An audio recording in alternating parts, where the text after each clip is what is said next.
Okay, we are live. Hi, this is William Ramsey. Welcome to William Ramsey Investigates. On today's show, I have a very special guest, returning guest. This will be his fourth episode with William Ramsey Investigates. His name is Robert Frederick, and his podcast is The Hidden Life is Best. You got to go check it out. Really great research. The subtitle of the podcast is Francis Bacon and the Gnostic English Empire.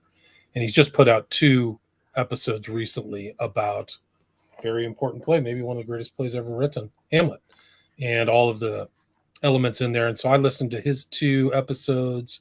I kind of went through the old Hamlet online on YouTube and just watched some clips and stuff just to kind of reacquaint myself. It'd been a while.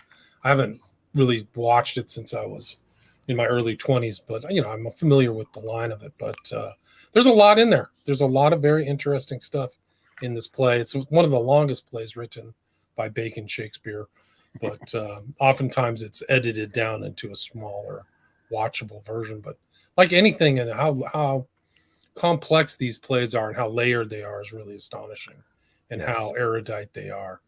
And there's a reason why they're still referenced. These plays are referenced to this day. But Robert Frederick will talk more about that. So welcome back to the show, Robert.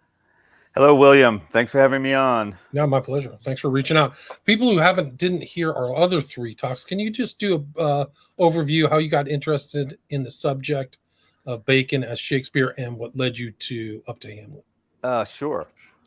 Well, I was kind of zeroing in on the English Empire as the source of the world's ills after a lifetime of wondering, why is the world so messed up? And then one day I had this astonishing synchronicity around Francis Bacon. I tell that story on episode 7 or 8 of the podcast. And I thought, I've got to look into Francis Bacon. The synchronicity was so crazy. And I had heard, the rumors about Shakespeare not being the author of the plays. Anyway, I started getting biographies of Bacon, and the evidence that he is Shakespeare is overwhelming. That would be episode 10 of my podcast, where I go into the details. And the more I looked at Francis Bacon, the more astonishing it is what he accomplished, because he's the father of modern science. He's the philosopher of modern science. He's one of the world's all-time greatest lawyers. He was Shakespeare, or what I prefer to say, ahead of the Shakespeare Project. He was a master of espionage. He was right up there with Francis Walsingham and William Cecil and Robert Cecil, creating the all-time greatest, spy network. They were all spies at the time. You get sucked into this whole Tudor London, modern England, early modern England, they call it. It's just a fascinating period. It compares with Florence of Da Vinci and Paris, or, the great Athens. It's just an incredible 50 to 100 years there. And out of it came Shakespeare. And instead of just saying, oh, Bacon wrote Shakespeare and he had to stay hidden because he was, an aristocrat, I was like, no, why did he write Shakespeare, and why did he stay hidden? And what do the plays mean? And there's 10 history plays, and they're all well known in terms of Shakespeare scholarship now, modern Shakespeare scholarship, that they're all basically propaganda for the Tudor regime. And one of the many subplots in Francis Bacon's life, the circumstantial evidence is quite overwhelming, that he was the secret son of Queen Elizabeth I. So he was a Tudor royal, and that partially informs his intense ambition. He had just incredible ambition. And he was also extremely precocious, and that was noticed when he was young. And the aristocrats in England were extremely well educated, and his, putative mother was one of the most highly educated women in the kingdom. His father was 2nd or 3rd ranked powerful person in the kingdom. He was related by marriage to William Cecil, who was the most powerful person in England besides Queen Elizabeth. So he was positioned perfectly to be whatever he wanted to be. And apparently, rumors are he read every single book in England by the time he was 18. He dropped out of college at 15. So his life story is just incredible. And he began his life as a spy at 15. And I think had this underground reputation. They purposely already were damping down like how incredible he was. But he was known to have this unbelievable memory. And, you just start digging in and you find this whole subculture of information about Bacon. There's been a Francis Bacon Society since like 1850 with a journal sometimes 3-4 times a year. And around 1910, 1920 was sort of the peak of Bacon as Shakespeare. And Mark Twain wrote a book, Is Shakespeare Dead? That you read, William. Read on your show. It's really funny. And he'll convince you that William Shakespeare didn't write Shakespeare. And since then, the evidence that Bacon wrote Shakespeare, there's just so much evidence that Bacon wrote Shakespeare. And of course, the problem becomes that this is all just like too much information between the origin of the British Empire, the origin of the Americas. Francis Bacon was involved in that, the legal angle. And then the real kicker is that according to more than a few people, Francis Bacon organized modern Freemasonry, which is all by itself an astonishing achievement because it's the most successful secret society of all time and spans the globe and is a key part of the success of the British Empire. So I think between Shakespeare science and Freemasonry, Francis Bacon is the father of the English Empire as well. And then bring it to the modern age, I feel like the English Empire is also the Great Reset and really push this vaccine mandate, COVID madness, and this kind of new religion of scientism that's encroaching on our freedoms. So I think what Francis Bacon started is come up right to the present day. And that's one reason I'm so inspired to continue this work, where sometimes it feels like, well, I'm involved in this play that's 400 years old. Right. But it's also fascinating to me that I'm going at it. And Hamlet's a very, very interesting play, very complex play. But I think I've uncovered an enormous amount of nihilism and Gnosticism. And you just did a show on Program to Kill, referencing the great Dave McGowan. And I think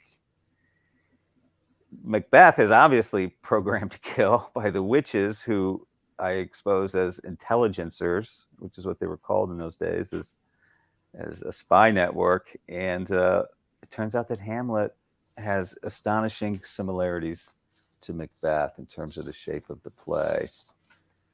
So I'd like to tie it into the Dave McGowan modern treatment. I think that's where it started. And the whole entertainment as social conditioning, I think, started in earnest with Shakespeare. So it's a lot.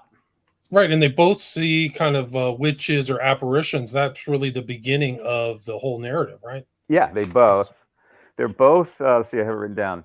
Both Hamlet and Macbeth, a supernatural presence urges the protagonists to commit murder. Protagonists both waver, but they both eventually commit the murder demanded by the supernatural. Multiple murders are committed in both plays by both protagonists. Like Hamlet murders 3 people, not counting Ophelia, who drives to suicide. Both female protagonist counterparts commit suicide. That would be Lady Macbeth and Ophelia. Both protagonists are then themselves murdered. Both plays include ghosts. And finally, a conquering foreign army invades both protagonists' country, and in the final scene, takes over the country. And they're both related to Norway. Macbeth is fighting Norway at the beginning of Macbeth, and Norway conquers Denmark at the end of Hamlet, which is, I don't know how important that is, but Bacon was really involved in history, English history, and, the Normans and the Vikings and all that probably figure into his picture of things. But I don't know if that's ever been pointed out before. It must have been, but there's such strong similarity there between those two plays. And the Fortinbras angle of the conquering army rarely gets seen in Hamlet because the play is 4 hours long. So the Fortinbras subplot always gets cut. But his name is mentioned before Hamlet, I think, in the very first scene. He's mentioned throughout the play because he's marching through Denmark and he's going to Poland, he's fighting, and he represents like the warrior spirit as opposed to Hamlet's kind of milquetoast, not sure of himself, not sure what to do. Even Hamlet discusses Fortinbras as someone who can take action. And at the end of the play, not to give it away, but as Hamlet's dying, he says, Fortinbras has my dying voice. And just like in Macbeth, where the English army takes over Scotland, a conquering army takes over Denmark. So in a way, I see them as chaos agents. And some dark force urged this chaos on. And you could just say it's evil, but it's also, in terms of Macbeth, it was set up so that the English army would invade Scotland. I think that's pretty clear. And England comes in at the last minute, is mentioned over and over again near the end of Hamlet, because Hamlet just got back from England and he encouraged England to kill Rosencrantz and Guildenstern. So the Hamlet play does get very complex, and there's a whole history of Hamlet criticism that's really interesting. But it is considered by some, including Harold Bloom, America's favorite literary critic, he just died very recently, kind of worshipped Hamlet as a play and worshipped Shakespeare as a playwright, almost to an absurd level.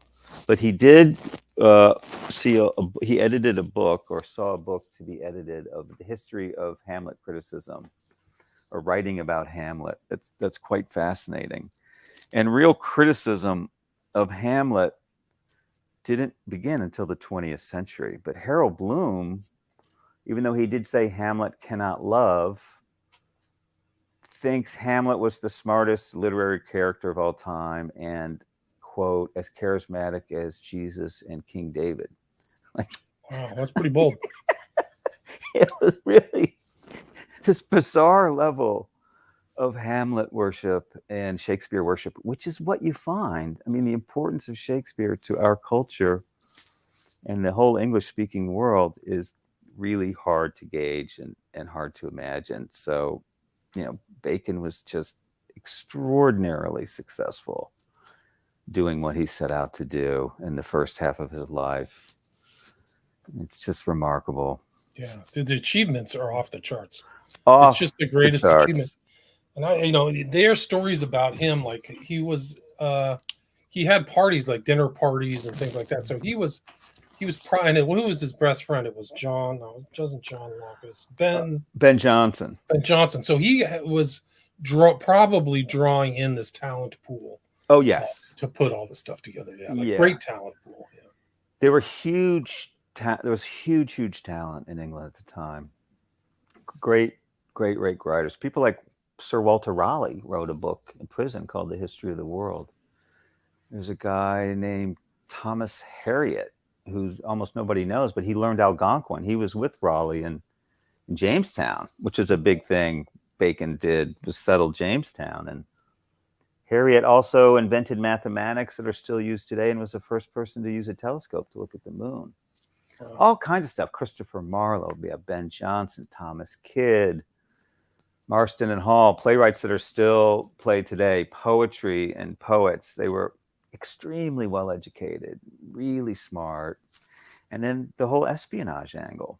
Right. The best spy network. And they were all spies themselves. They were always spying on each other and paying each other for intelligence and kind of plotting to take over the world. It started right there. I mean, the history of the last 400 years, right. 1623 to 2023 is the growth of England, is the English Empire. And a lot of people are are kind of hip to this idea now. There's a guy named Richard Poe, Matthew Arrett, that the English Empire is still the English Empire.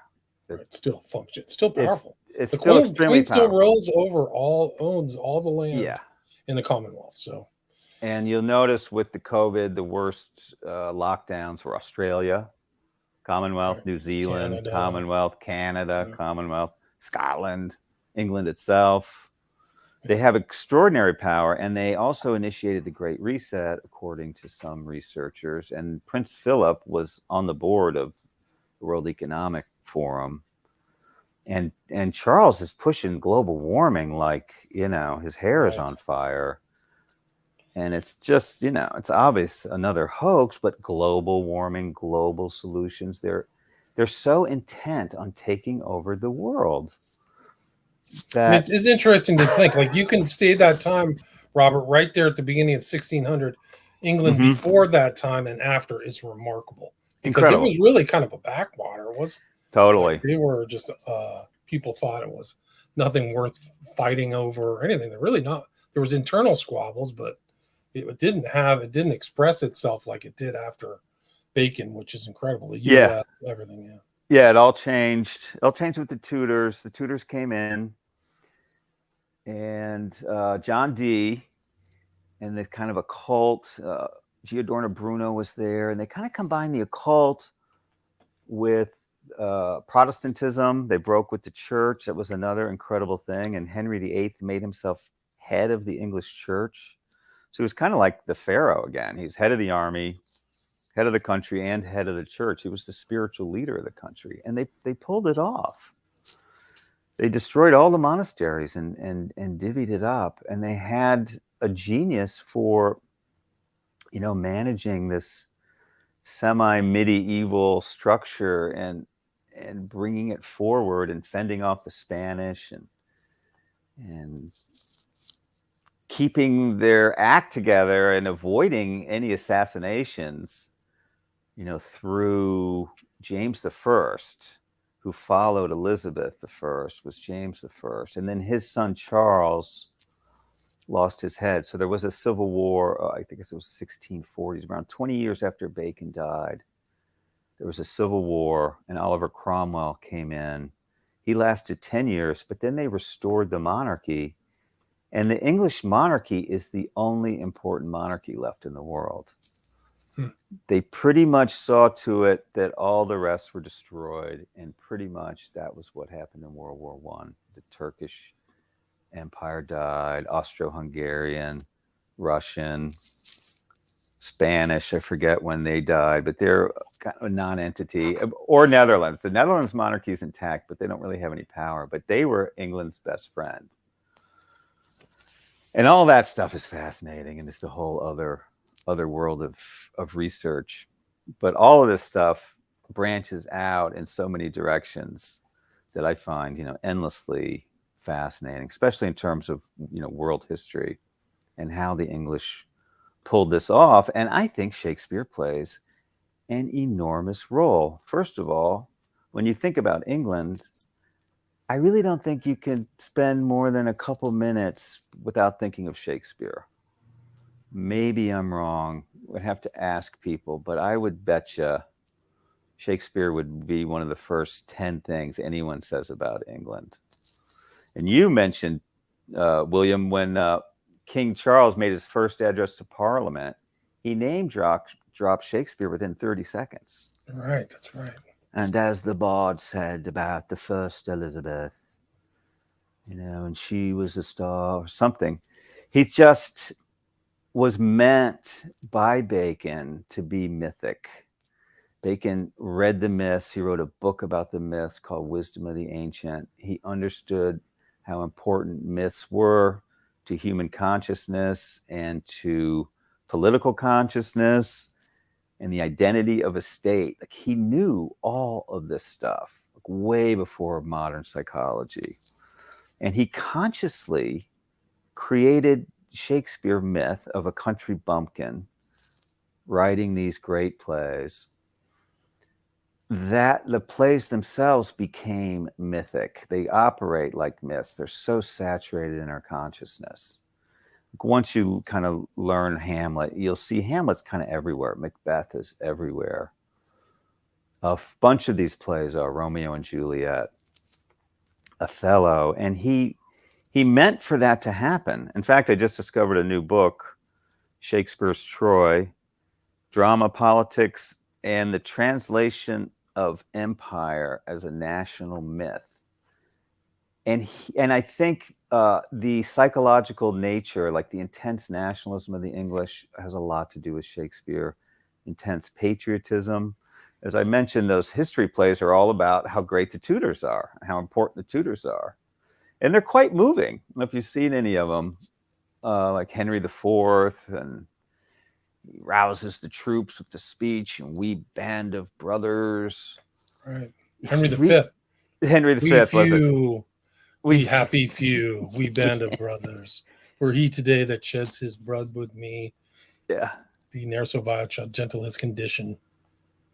Right. Yeah. Yeah. Incredible. You know, there's nothing more powerful than words, and Bacon knew that.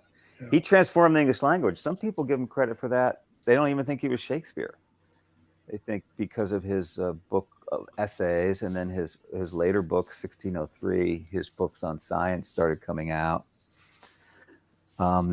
English was, unformed. And they think even without Shakespeare, he transformed the English language. With Shakespeare, there's 1,500 new words Bacon invented, or his band of writers invented. I think he were a group of people involved in writing Shakespeare. I think it was a state secret. A bunch of writers were in on it. And that way it almost protected the secret a little more. It wasn't just one guy secretly writing this stuff. Like, the Earl of Oxford fans kind of think he sat in his mansion all by himself writing these plays. It was a group of people, which makes it harder to betray, because you would be, in a sense, betraying just everyone involved in the project, which would be everyone, I think, from Queen Elizabeth, to William Cecil, to almost anyone of importance must have known about this, because they kept it quiet. It's like the Manhattan Project. Right. In a way, if it's bigger with more important people, it's easier to keep it secret. And why would you betray the plot anyway? What would you get from exposing it? There's almost nothing to expose. Not to mention, you'd probably be charged with treason and suffer a hideous death, which is what they used to do back then. But it's almost like it's perfect for a guy Bacon to undertake, because he knows everything about secret society. So he just formed his own secret society and put together this whole folio, right? The whole folio dropped all at once, right? Yeah. Yeah. I mean, just like a masterpiece upon masterpiece upon masterpiece. Yeah, masterpiece upon masterpiece. Three years before he died. So he rose to the pinnacle of power. Under Elizabeth, he did almost nothing. And that's one of the clues that he was Shakespeare, because it's like, what did Bacon do until he was 43? It's like nothing. He was a lawyer, but he didn't practice law. He was the Queen's learned counsel, but that just meant, she would talk to him once in a while. And he sat in Parliament, but Parliament met for like 3 weeks a year back then. He didn't write any books. He wrote the essays, 10 essays. So between the age of 15 and 18, when he went to France as a spy and a diplomat, to 43, there's almost nothing credited to him. But those are the years when the Shakespeare plays were being written. Most of them 1580s, 1590s. And then just the corpus of them seeded the world, the English language, and really went around the world. All the Commonwealth, right? All the Commonwealth. And then the Freemasonic lodges. Freemasonry is based on theater, too.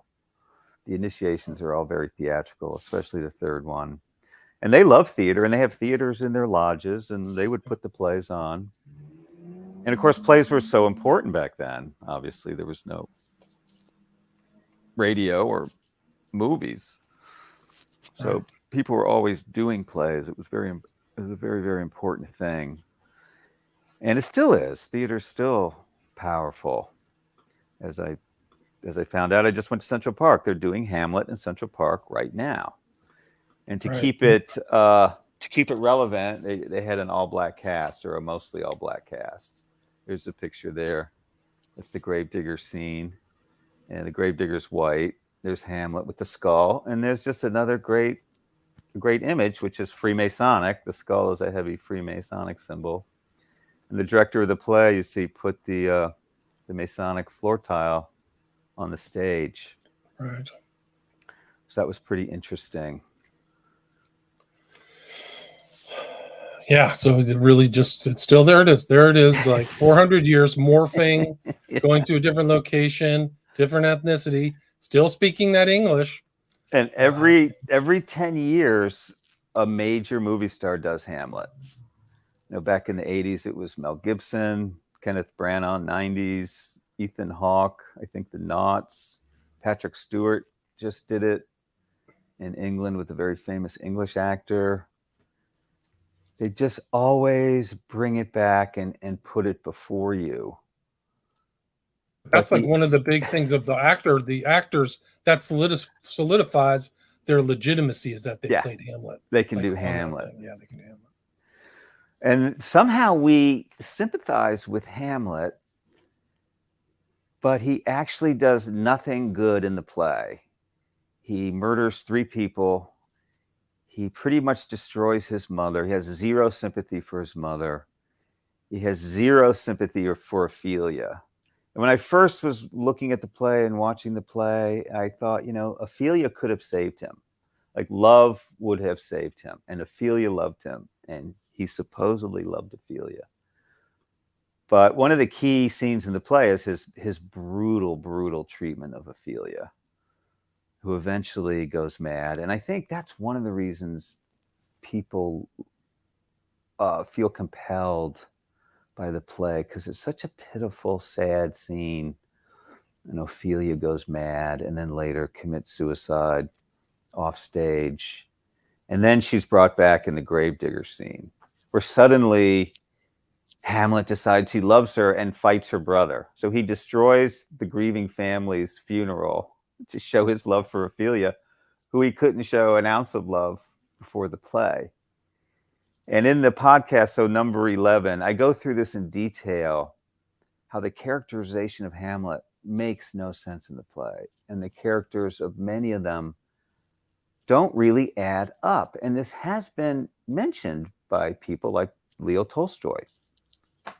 Couldn't stand Shakespeare. The philosopher Wittgenstein would say, the characters aren't true to life.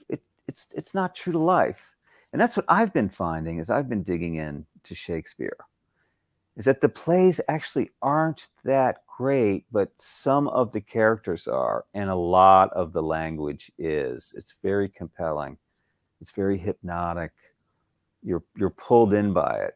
And then also, I really think Bacon, because of his occult studies, and I think most of the occult is hypnotism, he knew that. He knew how to control people with language. And even though Hamlet's a jerk, throughout the play, he suggested that he's a good person, or he was once a good person. He was the shining star of the state, the glass of fashion, the honeydew words.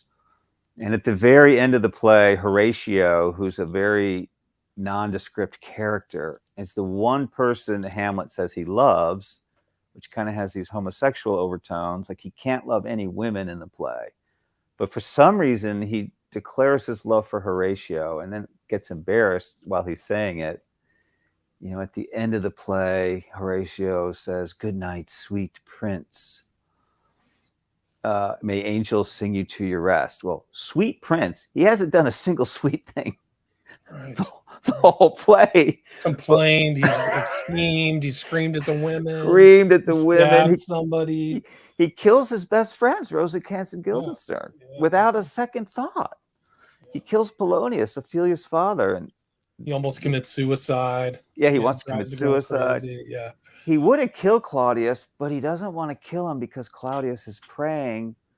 And if he kills him while he's praying, his soul probably won't go to hell. So he wants to kill him in a way that will put his soul in hell. Like the most, evil, Right. Yeah. which that did astonish critics. They're like, how unchristian. And it was noticed how unchristian everything was, but somehow people were still compelled to praise the play. But I also think, and this I don't have evidence for, but it was continually planted to like praise Shakespeare, build Shakespeare up. Shakespeare's could be, it's Shakespeare's a state project, and it's part of our national image, part of our national myth. Write another article, write another book, put it up again, put the big stars in it. It was pushed, like a Miley Cyrus hit would be put on the radio until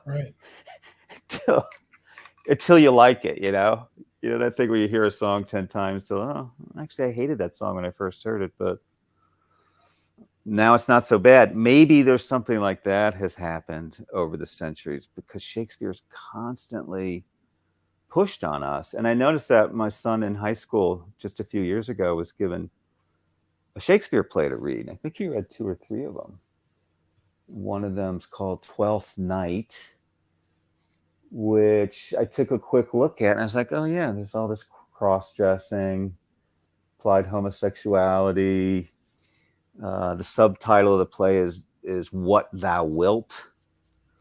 I didn't know that. Yeah, what thou wilt. But the other thing I wanted to point out is that, so if Hamlet and Macbeth are assassins, and Freemasons came out of the Templars, which is standard history, that's not flaky conspiracy theory, and the Templars became the Templars we know today because of their association with the Assassins. And the Assassins were a real group, 12th and 13th century, Syria-based, fake Muslims. They pretended to be very devout Muslims. But in fact, what they were assassins, and they would had a method where they could mind control some of their members and send them out to mingle for years, be at least like sleeper agents, until suddenly they would assassinate, the caliph of some other country. And they created huge power for themselves simply through assassination. So in a way, these Shakespeare plays of Hamlet and Macbeth seem to point back to the assassins who the Templars took their structure from, and in a sense became like them, kind of fake Christians who were really worshiping this idol Baphomet. And it was the assassins who said, nothing is true, everything is permitted. And Hamlet says, there is nothing good nor bad, but thinking makes it so, in Hamlet, which to me was just a shocking statement. Nothing good nor bad, but thinking makes it so. That's a very extreme, nihilistic statement. There's a big gray area in life where this is good and bad at the same time, but some things are good and some things are bad. I think everyone can agree on that except for extreme nihilists or Satanists maybe. But there's a direct connection back to the assassins through the Templars, and the Templars became the Freemasons. And there's tons of Freemasonry in Shakespeare. Just tons of it. Right. It's remarkable. Has anybody ever written a book like categorizing all the Freemasonry in Shakespeare? Yeah. There's a guy named Alfred Dodd, D-O-D-D, who was a Freemason. And he wrote a bunch of books. One's called Shakespeare, Creator of Freemasonry. And he'll go through a lot of the plays and point it out. And since that time, there's been even more. There's one Masonic guy who pointed out all the Freemasonry in Macbeth that I detail, I think, in episode 4 of my podcast. Yeah, and there's just tons of it. And you rarely find in a book on the history of Freemasonry that Francis Bacon had anything to do with it, but that was the power of his ability to hide himself and his desire to hide himself. And that being a precept of some secret societies, which is learn to know all, but keep thyself unknown. Erect no monuments to attract public attention. And he took that to heart. And he even wrote about that. He wrote about simulation and dissimulation. He wrote about hiding, pretending to be what you're not, pretending not to be what you are. He knew exactly what he was doing every step of the way. He had this enormous, enormous confidence. And of course, he had enormous resources. And his whole life, at the beginning of his life, it seemed like he was broke. He was always broke. That's the thing about Francis Bacon, because he didn't have a job, but he had 3 or 4 places to live, and he always had a team of servants his entire life. He had a mansion like close to one of the Queen's. Yeah, he was born right next to Whitehall in York House, and then the Queen told his father, putative father Nicholas Bacon, build a mansion in St. Albans. St. Albans is the site of Verulamium, which was an ancient Roman town where Gnosticism was very prevalent. And St. Alban is reputed to have brought Freemasonry to England. So they purposely made him associated with the myths of England and Freemasonry, because I think the Tudors thought of themselves as the extension of England. And there are legends that the Britons came straight from Rome. There are these different legends. I'm reading a book about that now. I'll do a whole section on that. But they had a kind of mystical connection to Rome, the way Rome had a mystical connection to Troy. And the way Virgil's whole poem was about Rome being an extension of Troy and Greece. Well, Bacon consciously brought Rome up to London. London's the new Rome.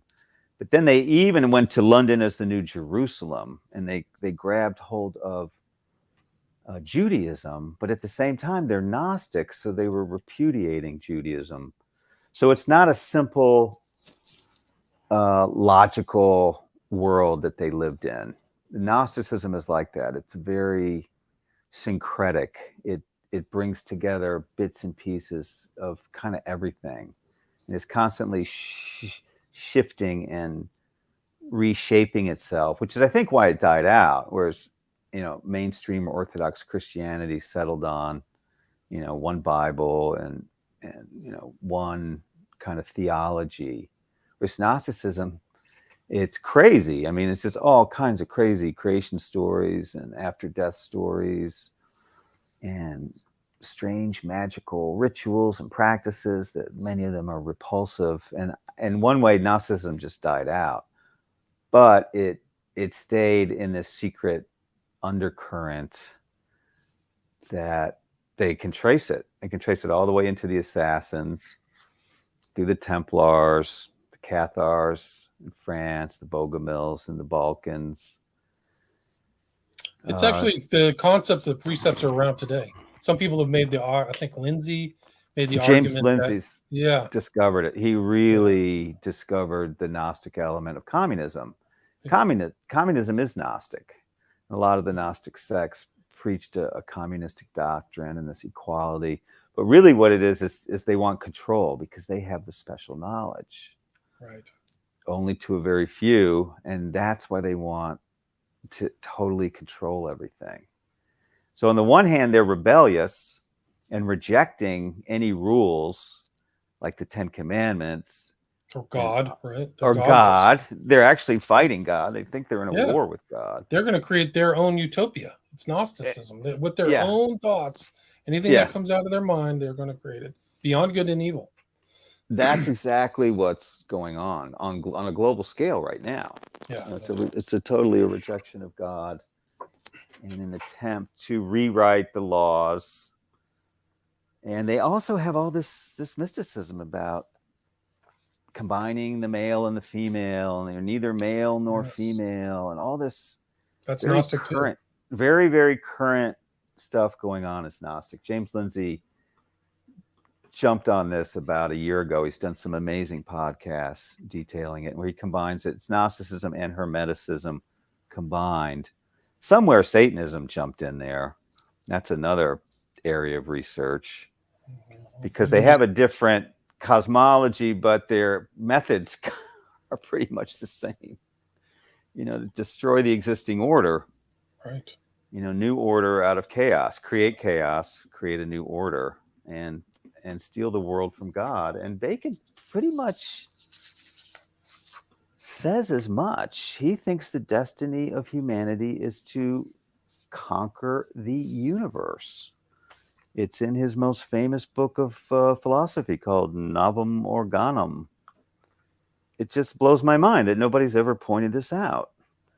If a man endeavors to establish and extend the power and dominion of the human race itself over the universe, his ambition, if ambition it can be called, is without a doubt a wholesome thing and more noble. A wholesome and noble thing. Right.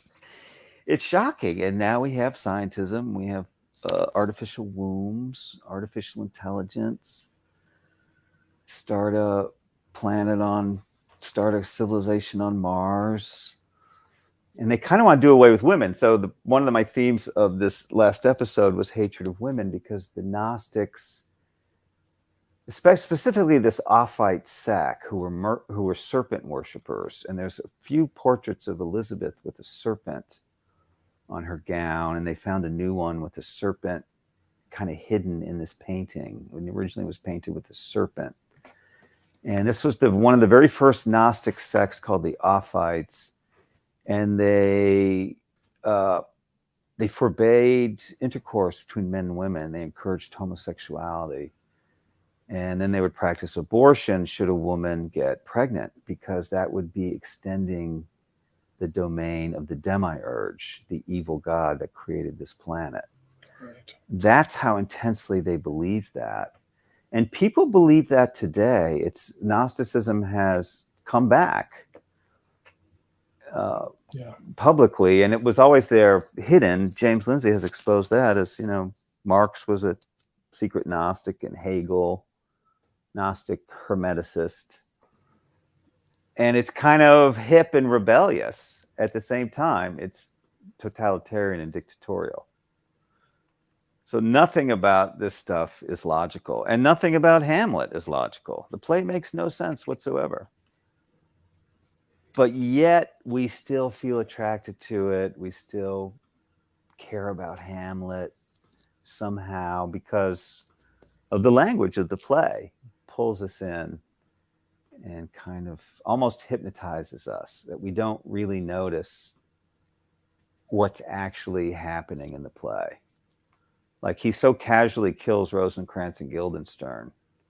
It doesn't really register. You don't see them killed. You never hear about it. There's no mourning.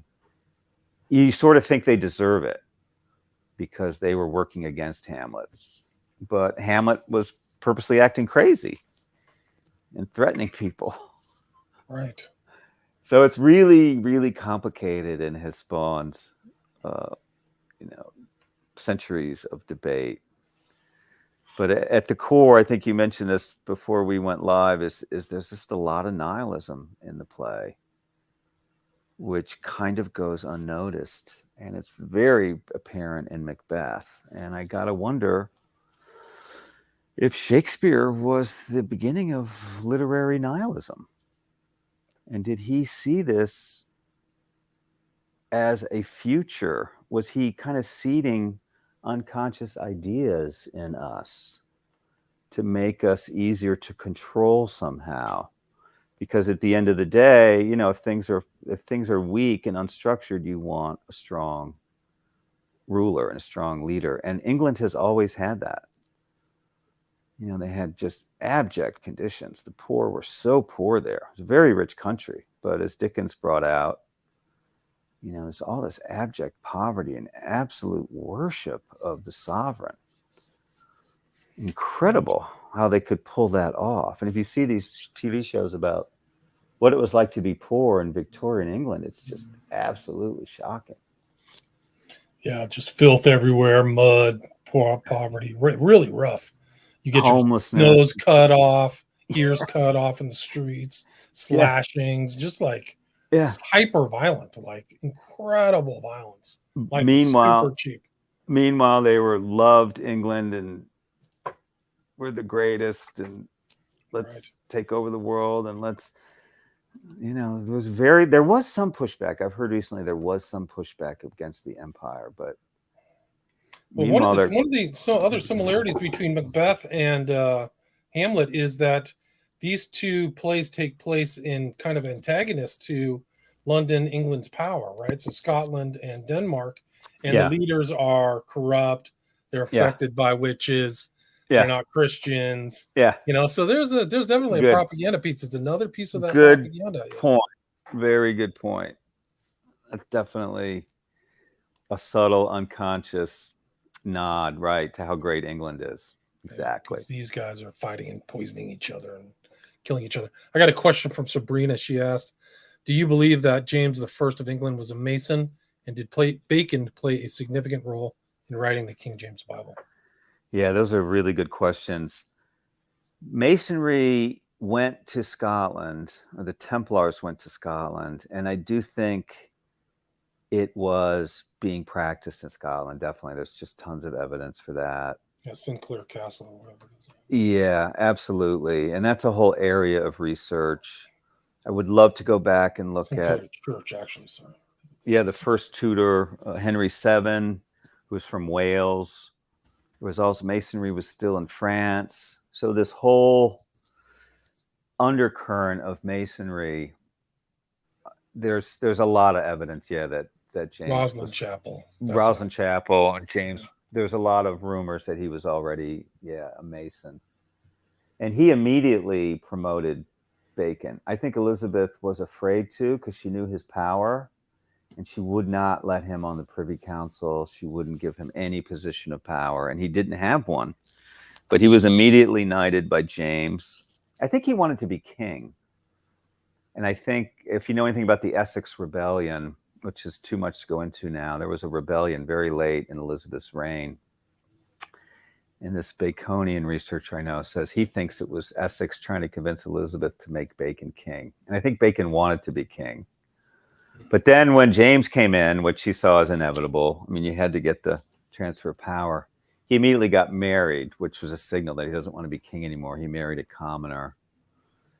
And that's a whole other story, because it kind of shows what a nasty guy he was, because he's homosexual, married this 13-year-old girl who had money, which he controlled. Nobody really knows much about them. He never wrote her a single letter his entire life. And then when she started an affair with one of his serving men, he tried to cut her out of his will and deny her any property. Nice guy. And then he, the divine William, the great Bacon, the Rosicrucian who wants to elevate all of humanity, which people think about Freemasonry too. It's there to make good men better.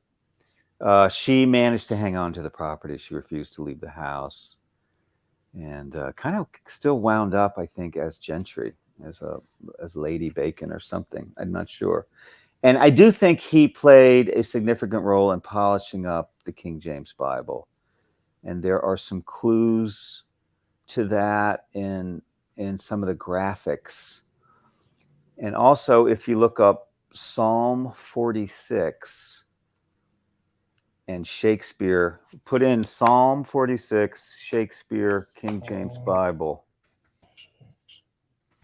it'll blow your mind. It's a major clue. It's really weird.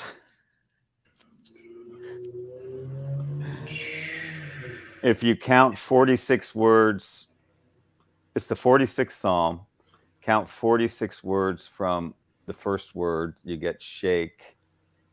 And count 46 words from the last word, you get spear. So Psalm 46, 46, and 46, Shakespeare. And I think 46, 46, and 46 adds up to a significant number. And that's a whole other area Bacon was involved in was numerology, which is a big part of Kabbalah and Pythagorean symbolism. And I just don't have time for it. Yeah, I don't. And cryptography was a big thing he was into. And everything he did, he excelled at. He just seemed to have a boundless capacity to learn and invent and create and to manage people. It's just remarkable. Absolutely remarkable. And to put hidden messages in plays and know what they were going to do. Like, you had to hide these hidden messages that build up England that people don't notice. But he knew it would have an unconscious effect on people, I believe. I think he was very, very much in touch with that. And there's a scene in Julius Caesar. I'm going to do that very soon. After Julius Caesar is killed, I think it's Mark Antony makes a speech. Antony makes a speech. And the crowd is so angry, so angry. And with one speech, he turns the crowd 180 degrees and has them completely angry at somebody else. And they rush off as a mob and murder a poet, just poet. It's incredible. He illustrates the power of rhetoric and language and words to control an angry mob. It's incredible. And in a way, it's a symbol of the Shakespeare project as a whole. Right. I got another question from Joker. Do you think there's a connection with Bacon's Vault and the Oak Island mystery? There may be. And there's a great movie about that called, what's it called? The Shakespeare Conspiracy, Decoding the Shakespeare Conspiracy, about the Norwegian writer who decides that Bacon was Shakespeare, and he's a Freemason, and he uses cryptography and numerology and decodes all this stuff, but he also knows all this other stuff about Bacon, and he convinces, or he's talking to a PhD Shakespeare scholar about it. It's a beautifully made movie. And he thinks so. And they go to Oak Island in the movie. Decoding Shakespeare. Was it Alexander Lee Reckers? Is that right? Here it is. Cracking the Shakespeare Code. I highly recommend that documentary. It's very, very well made. The Freemason Norwegian guy is very, very convincing, and the English Shakespeare scholar is very convincing. He's kind of in over his head. He's like, "What? This guy's blowing my mind." Cracking the Shakespeare Code. It's fantastic, and he winds up on Oak Island based on clues he's uncovered from the First Folio, the book you mentioned. I wonder how much of that is reverse engineered, like they were already on about Oak Island. So I think he knew that this legend that the Shakespeare manuscripts were hidden on Oak Island. I think he might have worked backwards from that to then find the clues, because it seems that part of the movie seems a little bit fantastical. But he did discover new things on Oak Island that he predicted he would find, and he did discover them. And they're still looking for stuff on Oak Island. And he eventually, last I checked on him, he's like, I can't do this anymore. Because what happens is people go down this Bacon rabbit hole and they get, completely obsessed. And the woman that started it, Delia Bacon, she get completely consumed. Weird synchronicities start happening, like the one that got me into it. And it gets kind of mystical and magical. And it's also kind of disconcerting, that there are these dark secrets. Macbeth itself, they say, is haunted, and you spend a lot of time. I found myself spending a lot of time on these plays. I get, definitely stirs up strange feelings in you, because it's dark stuff. Hamlet is a very, very dark play. Yeah, there's all kinds of ponderings, death, suicide, just all kinds of heavy duty, philosophizing. Yeah. And there's nothing good nor bad, but thinking makes it so. Macbeth especially pulls the rug out from under you. There's just like nothing of any certainty in that play. And it's pretty much the same with Hamlet. Everyone dies at the end. There's nothing sacred. There's a little bit of prayer. Hamlet's got a little bit more spirituality than Macbeth, which has like almost none. Nobody prays. Nobody asks for a priest. Hamlet, at least, the king tries to pray. He tries to get out of it. He tries to beg for forgiveness, but then he realizes, I can't. I still have my queen. I murdered my brother, and I have his wife. So I'm stuck. Hamlet never prays. Hamlet, they never talk up front about what's going on. It's all this, philosophizing and self-doubt and anguish and yelling and screaming. He's kind of an anti-hero. I think Hamlet's. He's an anti-hero. He's absolutely an anti-hero, but he's somehow sympathetic. It's remarkable. Like he's put into difficult position, but he's a playwright. He's not like, I'm going to follow my dad in glory on the battlefield. He's like, he's a poet. He's a playwright. Yeah. He's an actor. He's kind of a mini Bacon. Yeah, and trying to solve the problem, he makes a play out of it, right? So he does a play. The play within a play. That's how he confirms that his uncle was the malefactor, right? Yeah, and it has the thing. The play's the thing. Wherein I'll catch the conscience. Yeah, Robert, we are at the hour mark. Is there anything you'd like to add, or where can people find your podcast? Search for The Hidden Life is Best. And the website, which I will be getting updated very soon. There's quite a lot of information to back up what I say in the podcast. There are, footnotes and sources for what I say. Everything is sourced. I've made a couple mistakes. A couple listeners have written in. I made little minor mistakes here and there. There's a lot of history. There's a lot of fascinating history. I try to make it entertaining and fun, even though it is pretty dark. We got to stay upbeat and stay positive. And I think we can stop the empire. They keep rolling because they hid themselves. I think, the U.S. set off that nuclear bomb, which is now back with Oppenheimer, and attention went to the United States from that moment on, and England kind of slunk away. But a lot of people think they're still pulling the strings. They're certainly the strongest voice pushing this war with Ukraine and Russia. They definitely want that to happen because they've been at war with Russia for 200 years. Right. It's something not the people that the people don't want. It's the elites. People don't care. They don't care. Yeah. The elites are really running the show. It's really kind of sad about England. Yeah. Like how they've they've impoverished us all through that war. They probably benefit. Their companies are the ones selling the bullets and the bombs and all that shit. Yeah, and then we get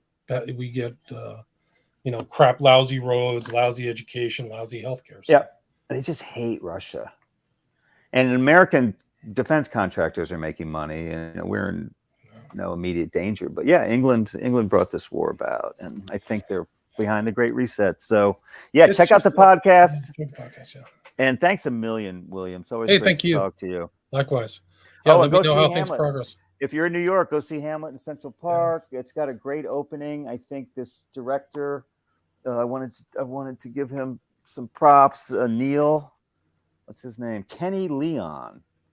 I think he tries to spiritualize the play. I think he starts the play with this Christian music, this kind of gospel doo-wop, that he really tries to cleanse the play. And if he had kept Fortinbras in, he could have had Fortinbras be some kind of cleansing nature at the end. But that's the end of my last podcast. I give a mini review of Hamlet in the Park. So I hope you like it. Yeah, I definitely like listening to those two, and I look forward to Julius Caesar. It's my favorite in the corpus, so definitely be interested in talking to you about it. Awesome. Robert Frederick and The Hidden Life is Best, and this is Gnostic Hamlet. Thanks so much for your time. Thanks, William. Bye.